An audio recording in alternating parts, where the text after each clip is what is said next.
ನನ್ನ ಹೆಸರು ಶ್ರೀಧರ್ ಅಂತ. ಇಲ್ಲಿ ನಾನು ಆಷಾಢ ಮಾಸದಲ್ಲಿ ಬಂದಿದ್ದು. ಈಗ 8 ತಿಂಗಳಾಗಿದೆ ಬಂದು. 8 ತಿಂಗಳಿಂದ ಇಲ್ಲಿ ಅಭಿವೃದ್ಧಿ ಆಗ್ತಾಯಿದೆ. ನವರಾತ್ರಿನಲ್ಲಿ ವಿಶೇಷ ಪೂಜೆ ಅಲಂಕಾರಗಳು ಎಲ್ಲ ಇರುತ್ತೆ. ಮತ್ತು ಪ್ರದೋಷಕ್ಕೆ ಮುಂಚೆ ಒಂದು 2-3 ಜನ ಬರ್ತಾಯಿದ್ರು. ಈಗ ಪ್ರದೋಷದಲ್ಲಿ ವಿಪರೀತ ಅವರಿಗೆಲ್ಲ ಅನುಭವ ಆಗಿದೆ ಭಕ್ತಾದಿಗಳಲ್ಲಿ. ಆಮೇಲೆ ಸುಬ್ರಹ್ಮಣ್ಯೇಶ್ವರನಲ್ಲಿ ಬಂದು ಕೇಳ್ಕೊಂಡೋಗಿದ್ದಾರೆ. ಕೇಳ್ಕೊಂಡೋದವರಿಗೆ ಮದುವೆ ಇರಲಿಲ್ಲ ಅಂತ ಅವರು ಒಂದು 11-13 ವಾರ 14 ವಾರ ಕೇಳ್ಕೊಂಡೋದ್ರು. ಅವ್ರಿಗೂ ಒಂದು 30-35 ವರ್ಷ ಆಗಿತ್ತು. ಆಮೇಲೆ ಬಂದು ಕೇಳ್ಕೊಂಡೋದ್ಮೇಲೆ ಸ್ವಾಮಿ ನಮ್ಗೆ ಮದುವೆ ಆಯಿತು ಎಲ್ಲ ಆಯಿತು ಅಂತ ಬಂದು ಗಂಡ ಹೆಂಡತಿ ಅವರೆಲ್ಲ ಬಂದು ಪೂಜೆ ಮಾಡಿಸ್ಕೊಂಡು ಎಲ್ಲ ಹೋದರು.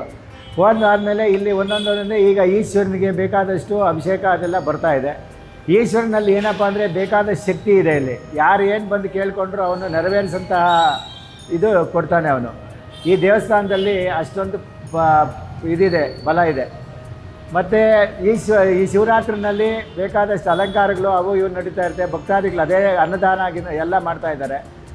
ಯಾವ ಥರ ನಾವು ಏನು ಅಂದ್ಕೊಳ್ತೀರೋ ಅದೇ ರೀತಿಯಲ್ಲಿ ಇಲ್ಲಿ ಭಕ್ತಾದಿಗಳಲ್ಲಿ ಅನುಗ್ರಹ ಮಾಡ್ತಾಯಿದ್ದಾನೆ ಈಶ್ವರ. ಮತ್ತು ನಂದೀಶ್ವರನೂ ಅಷ್ಟೇ. ನಂದೀಶ್ವರ ಮೊನ್ನೆ 16 ವರ್ಷದಿಂದ ನೋಡಿರಲಿಲ್ಲ ನಾವು ಅಂತ ಹೇಳ್ಬಿಟ್ಟು ನಾವು ಅಲ್ಲಿ ಹೋಗಿದ್ದಕ್ಕೆ ಪ್ರತ್ಯಕ್ಷವಾಗಿ ಅವನು ಬಂದು ಮತ್ತೆ ನಾವು ಈಗ ತಿರುಗಿ ನೋಡೋಷ್ಟೊತ್ತಿಗೆ ನಂದೀಶ್ವರನೇ ಇಲ್ಲ ಇಲ್ಲಿ. ಅದರಿಂದ ಮಕ್ಕಳಿಲ್ಲ ಅಂತೇಳಿ ಮೊನ್ನೆ ಯಾರೋ ಬಂದರು. ಅವರು ಮನೆಯಲ್ಲಿ ಅತ್ತೆ ನನಗೆ ಮಕ್ಕಳಿಲ್ಲ ಅಂತ 1 ವರ್ಷ ಆಯಿತು, ವರ್ಷದ ಮೇಲೆ 3 ತಿಂಗಳಾಯಿತು, ನೀನೇನು ಇದಾಗಿಲ್ಲ ಹಾಗೆ ಹೀಗೆ ಅಂತಂದರು. ಮೊನ್ನೆ ಬಂದು ಅವರೇ ಹೇಳಿಬಿಟ್ಟೋದು. ಈಗ 2 ತಿಂಗಳಾಗಿದೆ, ನಮ್ಗೆ ಒಳ್ಳೆಯದಾಗಿದೆ ಈಶ್ವರನ ದೇವಸ್ಥಾನದಲ್ಲಿ, ನಾವು ಇದೇ ಥರ ಬಂದು ಅಭಿಷೇಕ ಅದು ಮಾಡಿಸಿ ಹೋಗ್ತೀವಿ ಅಂತ ಹೇಳಿ ಅವ್ರು ಮಾಡಿಕೊಂಡು ಹೋದರು. ಪ್ರತಿಯೊಂದು ಏನು ನೆನೆಸ್ಕೊತೀವೋ ಅದೇ ಕಾರ್ಯಕ್ರಮ ಇಲ್ಲಿ ತುಂಬ ಪವರ್ಫುಲ್ ಇದೆ ಈಶ್ವರ. ಸಂಕಷ್ಟಹರ ಗಣಪತಿನೂ ಅಷ್ಟೇ, ಬೇಕಾಗಿದ್ದು ವರ ಕೊಡ್ತಾನೆ. ಸತ್ಯನಾರಾಯಣ ಸ್ವಾಮಿನಲ್ಲೂ ಅಷ್ಟೇ, ನಿಂತ್ಕೊಂಡಿದ್ರೆ ಅವರಷ್ಟು ಏನು ಬೇಡ್ಕೊತಾನೋ ಅವರೇ ಪ್ರಸಾದ ಕೊಡ್ತಾರೆ. ಮತ್ತು ನವಗ್ರಹಗಳು ಅಷ್ಟೇ, ವಿಪರೀತ ಪವರ್ಫುಲ್ ಇರೋಂತಹ ನವಗ್ರಹಗಳು. ಬೇಕಾದಷ್ಟು ಜನ ಈಗ ಅಭಿಷೇಕಕ್ಕೆ ವಾರ ಅನ್ನೋದೇ ಇಲ್ಲ, ಯಾವ ವಾರದಲ್ಲಿ ಬೇಕಾದರೂ ನಾವು ಪುರೋಹಿತರು ಮಾಡ್ಕೊಡೋಕ್ಕೆ ರೆಡಿಯಾಗಿದ್ದೀವಿ.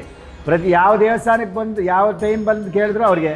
ಮತ್ತು ಸ್ವಾತಿ ನಕ್ಷತ್ರದಲ್ಲಿ ಲಕ್ಷ್ಮೀ ನರಸಿಂಹಸ್ವಾಮಿಗೆ ಮಾಡ್ತೀವಿ, ಕೃತಿಕಾ ನಕ್ಷತ್ರದಲ್ಲಿ ಸುಬ್ರಹ್ಮಣ್ಯೇಶ್ವರನಿಗೆ ಮಾಡ್ತೀವಿ, ಆರ್ದ್ರಾ ನಕ್ಷತ್ರದಲ್ಲಿ ಈಶ್ವರನಿಗೆ ಮಾಡ್ತೀವಿ, ಪುನರ್ವಸ ನಕ್ಷತ್ರದಲ್ಲಿ ರಾಮರಿಗೆ ಮಾಡ್ತೀವಿ. ಭಕ್ತಾದಿಗಳು ಯಾವ ಟೈಮಲ್ಲಿ ಏನು ಬಂದು ಕೇಳ್ಕೊತಾರೋ ಅದೇ ರೀತಿಯಾಗಿ ನಾವು ಮಾಡಿಕೊಡ್ತಾ ಇರ್ತೀವಿ. ಬೇಕಾದಷ್ಟು ಅನುಕೂಲ ಇಲ್ಲಾಗಿದೆ ಭಕ್ತಾದಿಗಳಲ್ಲಿ. ಯಾರು ಏನು ನೆನೆಸ್ಕೊತಾರೋ ಅದು ಹಾಗೇ ಆಗುತ್ತೆ, 100% ಆಗುತ್ತೆ. ಈ ದೇವಸ್ಥಾನದಲ್ಲಿ ಅಷ್ಟು ಪವರ್ಫುಲ್ ಇರೋದ್ರಿಂದ ಭಕ್ತಾದಿಗಳು ಅದೇ ರೀತಿಯಾಗಿ ಜನಸಾಗರವಾಗಿ ಸಾಗಿಸ್ಕೊಂಡು ಬರ್ತಾಯಿದ್ದಾರೆ. ಮತ್ತೇನಪ್ಪ ಅಂದರೆ ಇಲ್ಲಿ ವೆಂಕಟಪ್ಪನವರು ಅವ್ರ ಮನೆಯವರು ಎಲ್ಲ ಬಂದು ನಮ್ಗೆ ಸಹಕರಿಸಿ ಜಾಗ ಕೊಟ್ಟು ಇಷ್ಟೆಲ್ಲ ಅಭಿವೃದ್ಧಿ ಮಾಡಿರೋದು. ರೇಣುಕಾದೇವಿಯವರು ಬಂದು ನಮಗೆಲ್ಲ ಇಷ್ಟೆಲ್ಲ ಸಪೋರ್ಟ್ ಮಾಡಿ ಅವ್ರ ಮನೆ ಚೆನ್ನಾಗಿರಲಿ ಅಂತ ನಾವು ಕೇಳ್ಕೊತಾ ಇದ್ದೀವಿ. ಮತ್ತು ಈಗ ರಾಜಗೋಪುರ ಕಟ್ಟಿಸ್ಬೇಕು ಅಂತ ಒಂದು ಪ್ರಯತ್ನ ಮಾಡ್ತಾ ಇದ್ದಾರೆ ನವೀನ್ ಅವರು. ಸರಿ, ಅದೇನೇನೋ ಅವರ ಅನುಗ್ರಹದಿಂದ ಎಲ್ಲ ಭಕ್ತಾದಿಗಳು ಸೇರಿ ಇವಾಗ ಅದೊಂದಕ್ಕೆ ಹಾಕಬೇಕು ಅಂತಿದ್ದೀವಿ. ಅದು ಆಗೋಗ್ಬಿಟ್ರೆ ದೇವರ ಅನುಗ್ರಹದಿಂದ ಹಾಗೇ ಆಗುತ್ತೆ ಅನ್ನೋದು ಪವರ್ಫುಲ್ ಇದೆ ಅನ್ನೋದು ಗೊತ್ತು. ದೇವಸ್ಥಾನಗಳಲ್ಲಿ ಬೇಕಾದಷ್ಟು ಅನುಕೂಲ ನಡೆಯುತ್ತೆ. ಇಲ್ಲಿ ಕುಜದೋಷ ಇದ್ದರೆ ಕುಜದೋಷ ಪರಿಹಾರ ಆಗುತ್ತೆ, ರಾಹುಕೇತು ದೋಷ ಪರಿಹಾರ ಆಗುತ್ತೆ.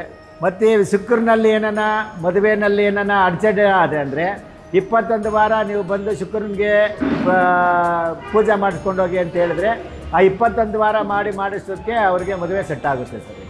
ಇಲ್ಲಿ ನನ್ನ ಕಂಡಂಗೆ ಈಗ ಮೈಸೂರಿಂದ 2 ಬಂದಿದ್ದರು, ಈಗ ಮೊನ್ನೆ ತುಮಕೂರಿಂದ 2 ಬಂದಿದ್ದರು, ಮತ್ತು ಮೊನ್ನೆ ಇದು RR ನಗರದಿಂದ ಬಂದಿದ್ದರು, ಹೆಜ್ಜಾಲದಿಂದ ಬಂದಿದ್ದರು. ಅವರು ಬಂದು ನಮಗೆ ಎಷ್ಟೋ ದಿವಸದಿಂದ ಮದುವೆ ಇರಲಿಲ್ಲ ಸ್ವಾಮಿ, ನಾವು ಮನೆ ತೊಗೊಳ್ಳಿರಲಿಲ್ಲ, ಇಲ್ಲಿಗೆ ಬಂದಮೇಲೆ ನಮಗೆ ಮನೆ ಆಗಿದೆ ಅಂತ ಹೇಳ್ಬಿಟ್ಟು ಅವರು ಹೇಳ್ಬಿಟ್ಟೋದ್ರು.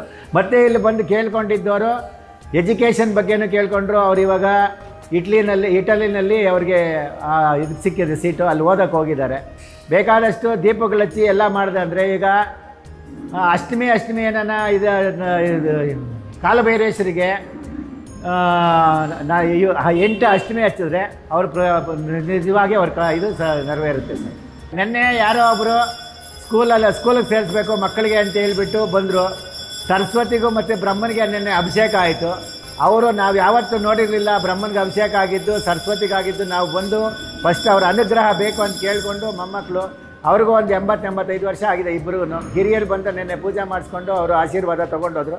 ಮಾಡಿಕೊಂಡಿದ್ದಕ್ಕೆ ಅವ್ರ ಪ್ರಸಾದ ಆಗಿದೆ. ಖಂಡಿತವಾಗೂ ಅವ್ರು ಇಲ್ಲಿ ನೆರವೇರೇ ಇರುತ್ತೆ ಸರ್, 100% ಗ್ಯಾರಂಟಿ ಇದೆ. ಅದಕ್ಕೆ ಮುಂಚೆ ಸುಬ್ಬಣ್ಣ ಶಾಸ್ತ್ರಿಗಳು ಅಂತಿದ್ರು. ಅವರು ನಮಗೆ ಬಿಟ್ಟು ಅವರ ಇದರಿಂದ ನಮಗೆ ಕೊಟ್ಟ ಮೇಲೆ ನಾವು ಇಲ್ಲಿ ಅವರಿಂದ ನಾವು ಅಭಿವೃದ್ಧಿ ಆಗ್ತಾಯಿದ್ದೀವಿ.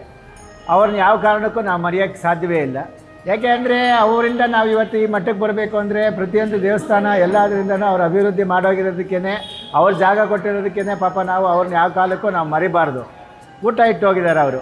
ಅದರಿಂದ ಮತ್ತು ಅವರು ಮುಂದುವರ್ಸ್ಕೊಂಡು ಹೋಗಿರೋದನ್ನೆಲ್ಲ ನಾವು ಅದೇ ಥರ ಮುಂದುವರ್ಸ್ಕೊಂಡು ಹೋಗ್ತಾ ಇದ್ದೀವಿ.